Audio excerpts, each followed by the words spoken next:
안녕하세요, 여러분. 세계경제 주간 요약을 시작하려고 하는데요. 이번 주가 미국은 추수감사절, 땡스기빙이어서 며칠 놀았어요. 그러다 보니까 매크로 지표가 별로 안 나왔죠. 그래서 오늘은 미국 말고 다른 나라 중심으로 얘기를 해보려고 합니다. 먼저 아르헨티나 뉴스입니다. 자, 아르헨티나 하면 한때 잘 살았지만 지금은 경제가 상당히 힘든 나라로 알려져 있죠. 1914년 1차 대전 시작될 때만 해도 세계 10대 부국 중 하나였습니다. 1인당 GDP 기준으로요. 그 후로 아르헨티나 경제 정말 오랫동안 추락을 했는데요. 자, 엄마 찾아 산말리란 동화 다 아실 거예요. 아르헨티나로 가서 가정부 일을 하는 엄마를 찾아 떠난 이태리 어린 소년 얘기입니다. 그때 아르헨티나는 유럽보다도 잘 살았다는 얘기죠. 자, 지금은 어떠냐? 올해 인플레 144%입니다. 물가가 하루가 다르게 오르니까 쓰레기를 뒤져서 생활용품을 마련합니다. 재활용 쓰레기뿐만 아니라 사진에 보면 음식물 쓰레기까지 뒤지고 있죠. 그런데 상황이 이 정도지만 그렇다고 아르헨티나가 굉장히 가난한 나라냐? 전혀 그렇지 않습니다. 1인당 GDP가 14,000달러예요. 중국보다도 높습니다. 풍요로운 팜파스에서 목축을 하는데 인구의 40%가 빈곤층이에요. 빈부격차가 굉장히 심하다는 얘기죠. 자, 그런데 이번 주 아르헨티나가 새로 대통령을 뽑았습니다. 일요일에 대선이 있었고요. 월요일에 당선자가 확정이 됐어요. 하비에르 밀레이라는 사람입니다. 라디오 토크쇼 진행자로 명성을 날렸고 정치 경험은 전무합니다. 본인 스스로가 자신은 무정부주의적 자본주의자다 이렇게 얘기를 하는데 현 정부 경제장관에 압승을 했죠. 득표율 56%로 이겼습니다.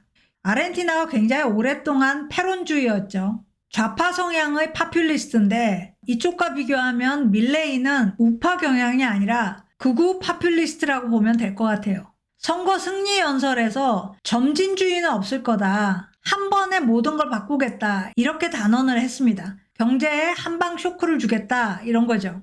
어떤 공약을 했냐면요. 아르헨티나 화폐 페소를 안 쓰겠다. 대신에 미국 달러를 쓰겠다. 이렇게 얘기했고요. 중앙은행도 철폐하겠다고 했습니다.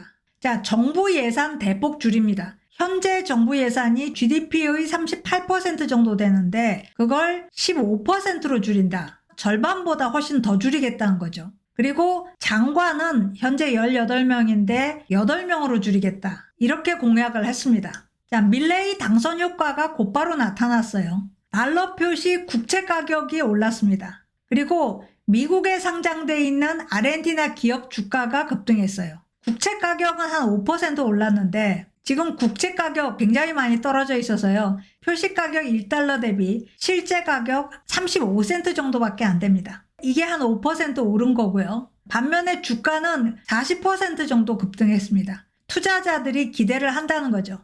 자, 밀레이는 다음 달 10일에 대통령에 취임합니다. 좀 궁금한 게 많은 나라들이 최근에 과도한 국가부채 그리고 좀 너무 느슨한 통화정책 때문에 인플레에 시달렸어요.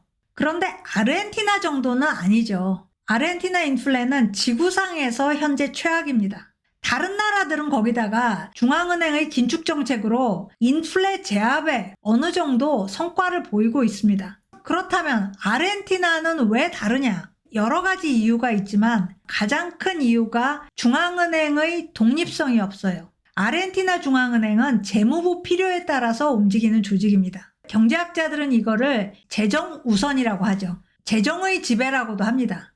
재정정책이 가자는 대로 통화정책은 그냥 끌려간다. 이런 뜻이죠. 자, 그렇다면 올해 아르헨티나 재정적자 얼마냐? 얼마나 무시무시한 정도냐? 놀랍게도 GDP의 5%예요. 미국보다 훨씬 양호합니다. 미국이 올해 7% 넘길 거거든요. 비록 정부가 적자 재정을 운영하고 있지만 심하지는 않다란 얘기예요. 다시 그럼 뭐가 문제냐? 자본시장이 작동을 안 합니다. 전혀 작동을 안 해요. 그만큼 수십 년간 정부가 경제 실책을 거듭하고 있고 자본 투자자들이 아르헨티나 정부에 대한 신뢰가 없다는 얘기죠. 그러니까 국채에 투자할 기관이 없습니다. 그런데 적은 폭이지만 적자 재정을 하고 있거든요. 그러니까 국채는 발행을 해야 되는 거죠. 자, 어떻게 발행하느냐? 아르헨티나 중앙은행이 재무부가 발행한 국채를 전부 다 매입을 합니다. 공개시장에서요. 이렇게 되면은 중앙은행이 정부에 직접 대출을 해주는 꼴이 되는 거죠. 사실상의 화폐 발행입니다. 이 금액이 올해 1월부터 9월까지 GDP의 5%에 이르렀어요. 그러니까 적자 자체가 5%, 그리고 그걸 메꾸려고 또 5%를 썼다는 겁니다. 이게 끝이 아니에요. 말씀드린 것처럼 국채 가격 계속 하락하고 있습니다. 중앙은행이 국채에 대해서 이자 수익을 받지만 국채가 하락이 훨씬 더 큽니다. 그래서 여기서 손실이 발생해요. 중앙은행 손실이 계속 증가하고 있습니다. 그래서 올해 공적 적자가 14%에 이릅니다. 어마어마하죠. 자, 차트를 보면 아르헨티나의 통화량 증가가 코로나 때 이렇게 올라갔고 지금은 더 올라가 있습니다. 미국 통화량 증가 코로나 때 이 정도였는데 이게 인플레의 한 요인이 됐죠. 그런데 아르헨티나는 이 정도였다. 그리고 미국은 작년 말부터 통화량이 미미하게나마 감소하고 있는데 거기에 반해서 아르헨티나는 지붕 뚫고 치솟고 있습니다. 통화량이 증가하면 화폐 가치가 떨어지죠. 그러면 국민은 인플레라는 세금을 부담해야 됩니다. 지금 아르헨티나가 그런 상황이라는 얘기죠. 자, 밀레이 대통령 당선자의 핵심 해법은 이겁니다. 달러라이제이션. 경제를 전부 달러화 하겠다. 자, 통화를 달러로 정해버리면 어떤 일이 생기느냐? 돈 찍어내는 것이 불가능해집니다. 미국 달러는 미국만 찍어낼 수 있죠. 아르헨티나로서는 돈을 못 찍어내니까 자연히 인플레가 둔화될 수밖에 없습니다. 이걸 노리자는 거예요. 아주 신박한 아이디어 같은데 사실 남미에는 선례가 있습니다. 에콰도르가 그랬고 엘살바도르가 그랬습니다. 이 두 나라 모두 달러라이제이션으로 인플레 제압에 성공했어요. 아르헨티나도 그럴 수 있을까? 몇 가지 문제가 있습니다. 의회가 현재 페로니스트예요. 좌파입니다. 그러니까 의회 동의를 얻기 힘들겠죠. 그리고 또 달러를 어디서 확보할 것인가? 이것도 문제입니다. 자본시장이 없으니까 달러를 공급해 줄 곳이 없다는 겁니다. 그리고 또 하나 문제. 정부 적자. 밀레이는 정부 지출을 파격적으로 줄이겠다고 하는데 이 정부 지출의 많은 부분이 연금이나 의료보장이에요. 이걸 파격적으로 줄인다는 게 가능한가? 이런 문제가 있는 거죠. 달러화를 했는데도 정부 적자를 해결 못하면 결국은 채무 불이행으로 갈 수밖에 없습니다. 사실 아르헨티나가 이미 선례를 가지고 있어요. 1991년부터 2002년까지 통화위원회라는 것을 운영했습니다. 1페소를 1달러와 연동을 시켰어요. 그래서 10년 이상 이 정책을 끌어갔는데 결국은 실패로 끝났습니다. 이번에는 과연 성공할 수 있을까? 좀 미심쩍죠. 그런데 밀레이는 하겠다고 합니다. 그리고 전 세계가 일단은 주시하고 있습니다. 자, 다음 뉴스 보면요. EU가 예산을 증액하는 문제로 내부에서 분열하고 있습니다. 역시 이번 주 월요일 EU 상임위원회 유로피안 커미션이 2027년까지 EU 예산을 1000억 유로 증액하겠다. 그리고 그 중에 660억 유로는 회원국이 새롭게 추가 부담해야 된다. 이런 프로포잘을 냈습니다. 자, 이 1000억 유로 중에 절반인 500억 유로는 우크라이나 지원에 쓰입니다. 3분의 1은 무상으로 지원을 하고요. 3분의 2는 융자를 할 계획입니다. 나머지 500억 유로는 주로 이자 지급에 많이 씁니다. 그리고 이민 정책에도 사용을 합니다.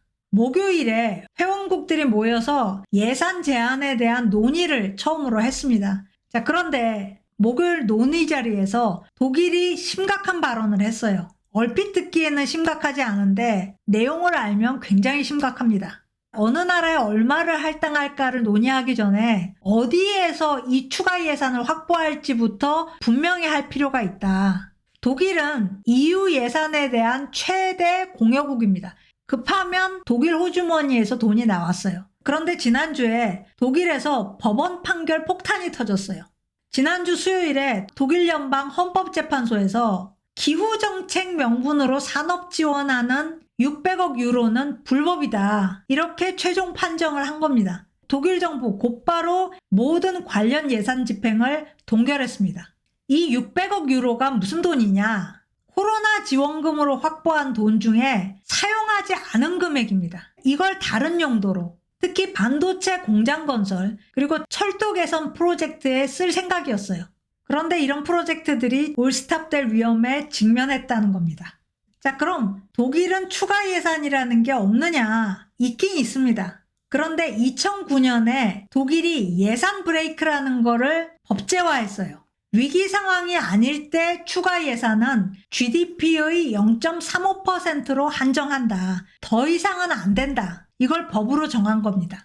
그런데 2020년 코로나 때문에 위기 상황이 왔어요. 그래서 이 예산 브레이크가 유예됐습니다. 그리고 내년에는 원상복구돼요. 독일 정부는 코로나로 이미 확보해 놓은 예산을 코로나가 아닌 다른 데다 쓰겠다. 기후 관련 정책에 쓰겠다라는 건데 법원이 이거를 불법으로 규정을 한 거죠.